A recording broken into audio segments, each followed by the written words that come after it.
विश्व 24 न्यूज हर पल आपके साथ।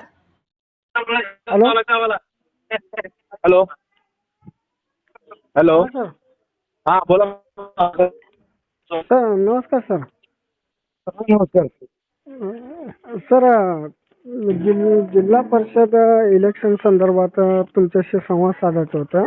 हां बोला ना. मी विश्व 24 न्यूज कार्यकारी संपादक दाऊद मुल्ला बोलतोय।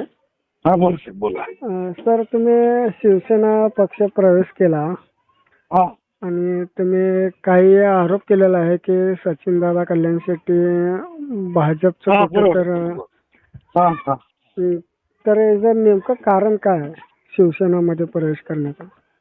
गेल्या 45 वर्षापासून पक्ष स्थापन झाल्यापासून आमचे काका स्वर्गीय बाबासाहेब तानोडे व दुसरे काका स्वर्गीय दत्तांना तानोडे या दोन्ही काकांनी भाजपचं रूप या जिल्ह्यामध्ये व या तालुक्यात लाभलं।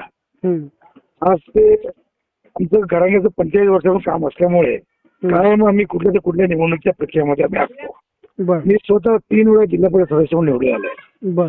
अशा परिस्थितीत मी उमेदवारी मागितली, जरा सुद्धा विचार न करता माझ्या भावाला उमेदवारी मी देणार आणि तुम्ही पंचायत समिती उमेदवारी घ्या असं त्यांनी माझ्यासमोर प्रस्ताव ठेवला।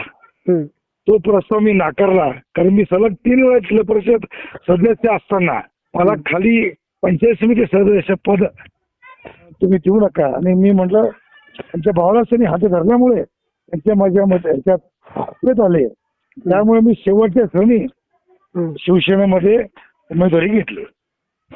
सर कुठं तर तळागाळातल्या कार्यकर्त्याला संपवायचा विचार आहे असं वाटतं का? कार्यकर्त्याची अजिबात किंमत नाही। त्यांनी पक्ष स्थापन केलंय, त्यांना केराची टोपली दाखवली जाते, पक्षात नवीन आलेल्या लोकांना स्थान दिलं जात आहे। अच्छा माझ्या विरोधात जे उमेदवार आहेत ते काँग्रेसमधून आलेले उमेदवार आहेत।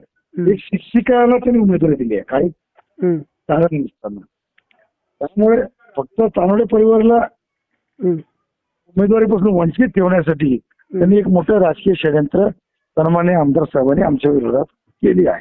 पण सर पक्षानं पण विचार केला असेल ना की जे कॅन्डिडेट निवडून येऊ शकतात त्यालाच तिकीट दिलं जाईल ना? त्याबद्दल मी जास्त बोलू शकत नाही। पक्षाने जर याच्या अगोदर विचार केला असता तर ही परिस्थिती आली नसती। मुंडे साहेब असताना जे काळ होता तो आता राहिला नाहीये। सर थोडक्यात मी जसं की मी एक पत्रकार असल्या नात्याने मी बोरगावामध्ये बरेच काही लोकांशी थोडक्यात संवाद साधला, तर त्या ठिकाणी मुस्लिम असो किंवा हिंदू असो दलित असो कोणी असो तर तिथे म्हणतात तावडे साहेब इथं एकमेव चांगले कार्यकर्ते आहेत असा पण मेसेज येत आहे। नाही मी काय केलं साहेब, मी सर्वांना सोबत घेऊन गेलोय, सर्वांची कामं मी केलंय। मुस्लिम असो हिंदू असो मागासवर्गीय समाजचे असतील कोणी असेल सर्वांना मी सोबत घेऊन गेलोय।